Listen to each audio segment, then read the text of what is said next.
ಭದ್ರಾ ಎಡದಂಡೆ ಕಾಲುವೆಯ ಕೊನೆ ಭಾಗದಲ್ಲಿ ವರ್ಷದಿಂದ ವರ್ಷಕ್ಕೆ ನೀರಿನ ಕೊರತೆ ತೀವ್ರವಾಗುತ್ತಿರುವ ಹಿನ್ನೆಲೆಯಲ್ಲಿ ಪಾಪಯ್ಯ ಸುರಂಗದ ಸಾಮರ್ಥ್ಯ ಹೆಚ್ಚಿಸುವುದು ಮತ್ತು ಕಾಲುವೆಯ ಉದ್ದಕ್ಕೂ ಇರುವ ಸೇತುವೆ ಕಾಲುವೆಗಳ ಸಾಮರ್ಥ್ಯ ವೃದ್ಧಿ ತುರ್ತು ಅಗತ್ಯವಾಗಿದೆ ಎಂದು ಶಂಕರಗೌಡ ಹರವಿ ಹೇಳಿದರು. ನಗರದ ಪತ್ರಿಕಾ ಭವನದಲ್ಲಿ ಮಾತನಾಡಿದ ಅವರು, ಕರ್ನಾಟಕ, ಆಂಧ್ರಪ್ರದೇಶ, ತೆಲಂಗಾಣ ರಾಜ್ಯಗಳ ಜಂಟಿ ಯೋಜನೆಯಾದ ತುಂಗಭದ್ರಾ ಯೋಜನೆ 1949ರಲ್ಲಿ ಆರಂಭಗೊಂಡು 1953ರಲ್ಲಿ ಪೂರ್ಣಗೊಂಡಿದ್ದು, ಇದೀಗಲೂ 3 ರಾಜ್ಯಗಳ ಸುಮಾರು 16 ಲಕ್ಷ ಎಕರೆ ಭೂಮಿಗೆ ನೀರಾವರಿ, ಅನೇಕ ಪಟ್ಟಣ ಹಳ್ಳಿಗಳಿಗೆ ಕುಡಿಯುವ ನೀರು ಹಾಗೂ ಕೈಗಾರಿಕೆಗಳಿಗೆ ನೀರನ್ನು ಒದಗಿಸುತ್ತಿದೆ ಎಂದು ಹೇಳಿದರು. ಕರ್ನಾಟಕದ ಕೊಪ್ಪಳ, ರಾಯಚೂರು, ವಿಜಯನಗರ ಮತ್ತು ಬಳ್ಳಾರಿ ಜಿಲ್ಲೆಗಳ ಸುಮಾರು 10 ಲಕ್ಷ ಎಕರೆ ಭೂಮಿಗೆ ನೀರಾವರಿ, 100 ಹಳ್ಳಿಗಳು ಮತ್ತು ಹಲವು ಪಟ್ಟಣಗಳಿಗೆ ಕುಡಿಯುವ ನೀರಿನ ಮೂಲವಾಗಿರುವ ಈ ಯೋಜನೆಯಲ್ಲಿ ತುಂಗಭದ್ರಾ ಎಡದಂಡೆ ಕಾಲುವೆ 6 ಲಕ್ಷ ಎಕರೆ ಭೂಮಿಗೆ ಜೀವನಾಡಿಯಾಗಿದೆ ಎಂದರು. ಸುಮಾರು 235 ಕಿಲೋಮೀಟರ್ ಉದ್ದದ ಈ ಕಾಲುವೆಯ ಕೊನೆಯ ಭಾಗ ಸಿಂಧನೂರು ತಾಲೂಕಿನ ಕೆಲ ಗ್ರಾಮಗಳು, ಮಾನ್ವಿ, ಸಿರವಾರ, ಅರಕೆರೆ ಮತ್ತು ರಾಯಚೂರು ತಾಲೂಕಿನ ಬಹುತೇಕ ಕಾಲುವೆ ವ್ಯಾಪ್ತಿಗಳಲ್ಲಿ ನೀರಿನ ಕೊರತೆಯಿಂದ ರೈತರು ಸಂಕಷ್ಟದಲ್ಲಿದ್ದಾರೆ ಎಂದು ಅವರು ದೂರಿದರು. ನೀರಿನ ಕೊರತೆಯ ಪ್ರಮುಖ ಕಾರಣವಾಗಿ ಮೈಲ್ 19ರಲ್ಲಿ ಇರುವ ಪಾಪಯ್ಯ ಸುರಂಗದ ಕಡಿಮೆ ವ್ಯಾಸ ಹಾಗೂ ಕಾಲುವೆ ದಾಟುವ ಹಳ್ಳಿಗಳಿಗೆ ನಿರ್ಮಿಸಿದ ಹಲವು ಸೇತು ಕಾಲುವೆಗಳ ಅಲ್ಪ ಸಾಮರ್ಥ್ಯವನ್ನು ಅವರು ಉಲ್ಲೇಖಿಸಿದರು. ಅಗತ್ಯ ಪ್ರಮಾಣದ ನೀರು ಸಾಗಿಸಲು ಈ ಮೂಲ ಸೌಕರ್ಯ ಸಮರ್ಪಕವಾಗಿ ತಯಾರಾಗಿಲ್ಲದೆ ಇರುವುದೇ ಮುಖ್ಯ ಸಮಸ್ಯೆಯಾಗಿದೆ ಎಂದರು.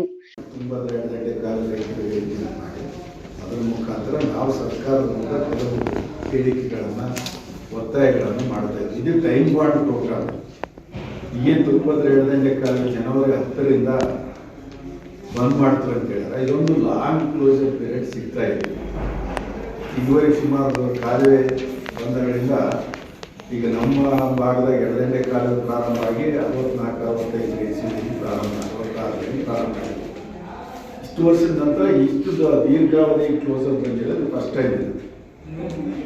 ಈಗ ನಮಗೆ ಮೈಲ್ 69ರಿಂದ ಕೆಳಗಿನ ಭಾಗಕ್ಕೆ ಸುಮಾರು ಬಹಳ ಲಕ್ಷ ಮಾನ್ವಿ ಮತ್ತು ಸಿರವಾರ, ದೇವದುರ್ಗ, ರಾಯಚೂರು ತಾಲೂಕ ಬಹಳ ನೀರಿನ ಕೊರತೆ ಅನುಭವಿಸಿ ನಮಗೆಲ್ಲ ಬಹಳ ಸಮಸ್ಯೆ ಆಗಿದೆ.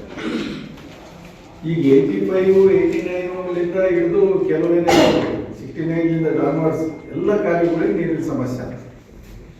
ಇದು ಬಗೆಹರಿಬೇಕಂತಂದ್ರೆ ಏನಾಗ್ತದ, ನಮ್ಗೆ ಕಾಲುವೆ ನೀರಿನ ಕೊರತೆ ಆದ ಅಂತನ್ನೋದು ಮಾತ್ರ ಮಾಹಿತಿ ಐತೆ. ಎಲ್ಲ ನೀರು ಬರೋದು ನಮ್ಮ ಹೊಲಗಳಿಗೆ ಯಾಕೆ ಬರೋದು ಅನ್ನೋದನ್ನು ಒಂದು ನಾವು ಪರೀಕ್ಷೆ ಮಾಡಿ ಎಲ್ಲ ಅಧಿಕಾರಿಗಳನ್ನ ಕೇಳಿದಾಗ, ಈಗೇನು ನಮ್ಮಲ್ಲಿ ಡ್ಯಾಮ್ಲಿಂದ 4200 ಬಿಡ್ತೀವಿ, 300 ಬಿಡ್ತೀವಿ, 500 ಬಿಡ್ತೀವಿ ಅಂತ ಹೇಳ್ತಾರೆ.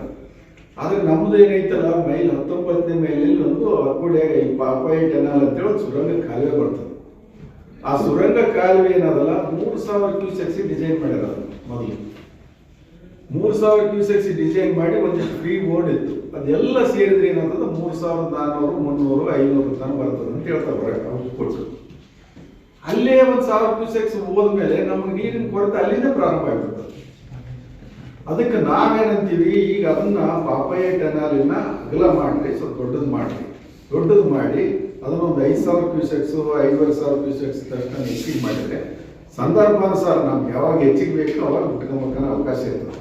ಆಮೇಲೆ ಏನು ಅಕ್ವಾಡೆಕ್ಟ್ಗಳವ ಎಲ್ಲ ಹಳೆಯವಾಗಿಬಿಟ್ಟವು. ಈಗಾಗಲೇ ಅವೆಲ್ಲ ನೀರು ಸೋರ್ತಾವ, ಎಲ್ಲ ಹೊಸವು ಕಟ್ತೀವಿ ಅಂತ ಅನ್ನಕತ್ತಾರೆ. ಹೊಸವು ಕಟ್ಟ ಕಾಲಕ್ಕೆ ಏನು ಮಾಡಕತ್ತೀವಿ, ನಾವು ಕೇಳಕತ್ತೀವಿ ಒಂದು ಕೆಪಾಸಿಟಿ ಹೆಚ್ಚು ಮಾಡಿ ಕಟ್ಟ್ರಿ. ಕೆಪಾಸಿಟಿ ಹೆಚ್ಚು ಮಾಡಿ ಕಟ್ಟ್ರಿ ಅಂತಂದ್ರೆ ಏನಂತದ, ಅವ್ರೇನಂತಾರ ಮ್ಯಾಲೆ ಹೇಳ್ಬೇಕು, ನಮ್ಗೆ ಇದ್ದ ಸೈಜೇ ಕಟ್ತೀವಿ ಅಂತಾರೆ. ಇದ್ದ ಸೈಜಾಗಿ ಕಟ್ಟಿದ್ರೆ ಮತ್ತೆ ನಮಗೇನು ಉಪಯೋಗ ಆಯ್ತು. ಅದಕ್ಕೆ ಮೇಲೆ ಸ್ವಲ್ಪ ದೊಡ್ಡ ಕೆಪಾಸಿಟಿ ಹೆಚ್ಚು ಮಾಡ್ರಿ, ಇನ್ನೊಂದು 1500 ಕ್ಯೂಸೆಕ್ಸ್ ಹೆಚ್ಚಿದಂತ ಅಕ್ವಾಡೆಕ್ಟ್ಗಳು ಮಾಡ್ರಿ ಅಂತೇಳಿ ನಾವು ಒಂದು ವಿನಂತಿ ಮಾಡಕತ್ತೀವಿ ಸರ್ಕಾರದ ಮೂಲಕ.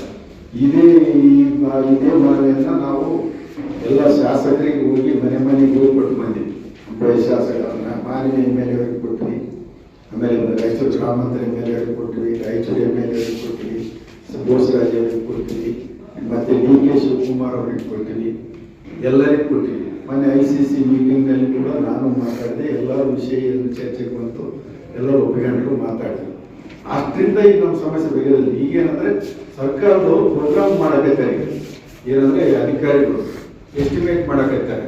ಎಸ್ಟಿಮೇಟ್ಸು ಎಲ್ಲವೂ ಮಾಡಿದ ಮೇಲೆ ಟೆಂಡರ್ ಕರೀತಾರೆ. ಟೆಂಡರ್ ಪೂರ್ವದಲ್ಲಿ ನಾವೇನಂತಂದ್ರೆ ಈಗ ಸರ್ಕಾರದ ಮೇಲೆ ಟೆಂಡರ್ ಕರೆಯೋದಕ್ಕೆ ಮೊದಲೇ ಈ ಎಲ್ಲ ಪ್ರೋಗ್ರಾಮ್ಗೆ ನೀವು ಸೇರಿಸ್ರಿ ನಾವು ಹೇಳ್ತಕ್ಕಂಥ ವಿಷಯಗಳಂತೇಳಿ ನಾವು ಈ ಮುಖಾಂತರ ನಮ್ಮ ಭಾಗದಲ್ಲಿರ್ತಕ್ಕಂಥ ಎಲ್ಲ ಸಂಘ ಸಂಸ್ಥೆಗಳಿಗೆ, ಆಮೇಲೆ ಏನಂತಂದರೆ ನಮ್ಮ ಶಾಸಕರಿಗೆ ಮತ್ತು ನಮ್ಮ ಭಾಗದ ಮಂತ್ರಿಗಳಿಗೆ, ಆಮೇಲೆ ನಮ್ಮ ಜಿಲ್ಲಾ ಉಸ್ತುವಾರಿ ಸಚಿವರಿಗೆ, ಎಲ್ಲರಿಗೆ ಜಿಲ್ಲಾಧಿಕಾರಿಗಳಿಗೂ ಹೋಗಿ ಮನೆ ಕೊಟ್ಟು ಬಂದಿದ್ದೇನೆ. ಎಲ್ಲರೂ ಒಪ್ಪಿಕೊಂಡಾರ, ಸರ್ಕಾರ ಪತ್ರ ಬೇಕು ಅಂತ ಹೇಳಾರ. ಅದಕ್ಕೆ ಇನ್ನೂ ಒಂದಿಷ್ಟು ಹೆಚ್ಚಿನ ಪ್ರಯತ್ನ ಮಾಡಬೇಕು. ಎಲ್ಲ ನಮ್ಮ ಶಾಸಕರಿಗೆ, ನಮ್ಮ ಮಂತ್ರಿಗಳಿಗೆ ಎಲ್ಲರಿಗೂ ಮನವಿ ಮಾಡ್ತಾ ಇದ್ದೀವಿ ನಮ್ಮ ಮುಖಾಂತರ. ಆಮೇಲೆ ಈ ಭಾಗದ ರೈತರು, ಸಂಘ ಸಂಸ್ಥೆಗಳು ಎಲ್ಲರೂ ಕೂಡ ಇನ್ನೊಂದು ಗಂಭೀರ ವಿಷಯ ಹೇಳಿ ಎಲ್ಲ ಕಂಡಲ್ಲಿ ಸಿಕ್ಕಲ್ಲಿ ಎಲ್ಲರೂ ಮನವಿ ಕೊಟ್ಟು ಇದನ್ನು ದೊಡ್ಡ ಮೂವ್ಮೆಂಟ್ ಆಗಿ ಪತ್ರಕರ್ತರೆಲ್ಲ ವಿಶೇಷವಾಗಿ ಎಲ್ಲ ಪತ್ರಕರ್ತರು ಇದನ್ನು ಹೈಲೈಟ್ ಮಾಡಿದರೆ ನಮ್ಮ ಭಾಗಕ್ಕೆ ಬಂದಿರತಕ್ಕಂಥ ಒಂದು ದೊಡ್ಡ ಸಮಸ್ಯೆ ಅದು ನಿವಾರಣೆ ಆಗ್ತಕ್ಕಂಥ ಒಂದು ಸಂದರ್ಭ ಕಾಲ ಬಂದಿದ್ದೀವಿ.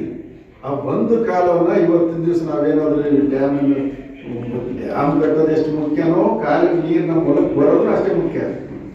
ಬರೀ ಡ್ಯಾಮ್ ಕಟ್ಟಿದ್ವಿ ಅಂತಂದರೆ ಈಗ ಆಗೋದು ಬಗೆಹರಿದಿಲ್ಲ. ಈಗೇನಂದ್ರೆ ದೊಡ್ಡ ಲಾಂಗ್ ಕ್ಲೋಸರ್ ಇದೆ, ಆ ಕ್ಲೋಸರ್ ಅವಧಿ ಉಪಯೋಗ ಮಾಡಿಕೊಂಡು ನಮ್ಮ ಕಾಲುಗಳನ್ನು ಬಲಪಡಿಸ್ತಕ್ಕಂಥ ಕೆಲಸ ಆಗಬೇಕು ಅಂತ ಕೇಳಿಕೊಂಡು ನಾವು ಇದನ್ನೇ ದೊಡ್ಡ ಪ್ರಮಾಣದಲ್ಲಿ ನಮ್ಮೆಲ್ಲರ ಮುಖಾಂತರ ರೈತರಿಗೆ, ಅಧಿಕಾರಿಗಳಿಗೆ ಮತ್ತು ಶಾಸಕರಿಗೆ ಎಲ್ಲರಿಗೂ ಮನವಿ ಮಾಡಬೇಕಂತೇಳಿ ಬಂದಿರೋದು. ಅದಕ್ಕೆ ನಮ್ಮ ಎಲ್ಲ ಶರಣಪ್ಪ ಗೌಡ ಜಾಡಲದಿನ್ನಿ ಮಾತನಾಡಿ, ತುಂಗಭದ್ರಾ ಮಂಡಳಿ ಈಗಾಗಲೇ ಅಣೆಕಟ್ಟಿನ 33 ಕ್ರಸ್ಟ್ ಗೇಟ್ ಬದಲಾವಣೆ ಕಾರ್ಯದಲ್ಲಿರುವುದರಿಂದ ಮುಂಬರುವ ಕ್ಲೋಸರ್ ಅವಧಿ ದೀರ್ಘವಾಗುವ ಸಾಧ್ಯತೆ ಇದೆ. ಈ ಅವಧಿಯ ಸದುಪಯೋಗ ಪಡೆದು ಪಾಪಯ್ಯ ಸುರಂಗದ ವ್ಯಾಸ ಹೆಚ್ಚಿಸುವುದು ಅತ್ಯವಶ್ಯಕವಾಗಿದೆ. ಇದಕ್ಕಾಗಿ ಮೆಟ್ರೋ ಯೋಜನೆಗಳಲ್ಲಿ ಬಳಸುವ ಟಿಬಿಎಂ ಸುರಂಗ ಕೊರೆಯುವ ಯಂತ್ರೋಪಕರಣಗಳನ್ನೇ ಬಳಸಬಹುದು ಎಂದರು.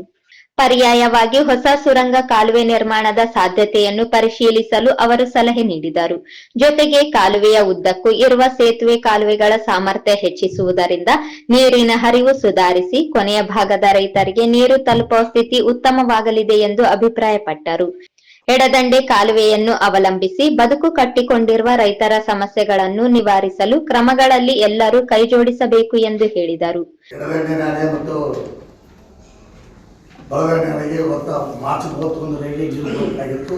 ಡ್ಯಾಮೇಜಿಂದ ಆದರೆ ಸರ್ಕಾರ ರೈತರ ಬಗ್ಗೆ ಯಾಕೋ ಕೈಗೊಂಡು ತೋರಿಸಲಾರ್ದ ಕೆಲಸ ಮಾಡಬೇಕಂತಕ್ಕಂಥದ್ದು ಗೇಟ್ಗಳು ಎಲ್ಲ ದಂಡಾಗ್ಯವ. ನಂತರ ರೈತರಿಗೆ ಒಂದು ಶಾಶ್ವತ ರಿಪೇರಿ ಮಾಡಿಕೊಡ್ಬೇಕಂತ ಉದ್ದೇಶದಿಂದ ನೀರು ಜನವರಿ 10 ನೀರು ಬಂದ್ ಮಾಡಿ ಎಲ್ಲ ಗೇಟ್ಗಳು, ಅಕ್ವಾಗೇಟ್ಗಳು ತುಂಗಭದ್ರಾ ಡ್ಯಾಮ್ನಿಂದ ಕೊನೆಯ ಭಾಗದಲ್ಲಿ ನೀರು ಬರಬೇಕಂತ ಒಂದು ನಿರ್ಧಾರ ಮಾಡಿದ್ರೆ ಒಳ್ಳೆಯದು.